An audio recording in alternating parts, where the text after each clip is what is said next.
Welcome back, everybody. Thank you for joining me here today so that we could discuss Fireball 500. So this movie stars Frankie Avalon as, well, to say that he's obsessed with racing would be like an understatement. He's a young stock car racer, absolutely consumed by, speed and motors and everything that has to do with racing, even the competition element, which he's best friends with a guy named Leander, who's played by Fabian. And even though they're friends, they have a huge rivalry, and that rivalry spreads not only on the racetrack, but it spreads over to their personal life when it comes to women, and especially when it comes to Annette Funicello.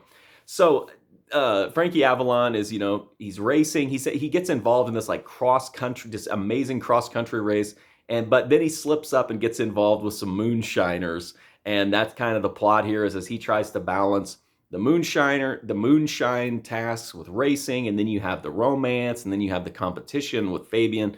So there's a lot going on here, and that's kind of Fireball 500.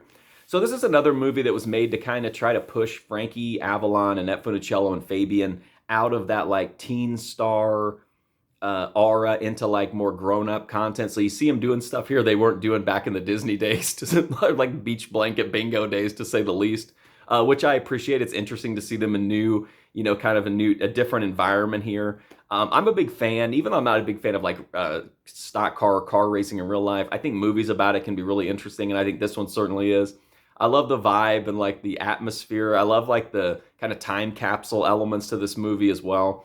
I thought it was really neat. I like the visuals. I love the footage of the races. I'm a big fan of that. Like nowadays, everything's CGI, but like here, when you see like a car wreck or you see like a close call with a car, like that they had to do it. They might have sped it up or used another practical way. But I just think when it's real cars and real drivers, it just carries more weight to me.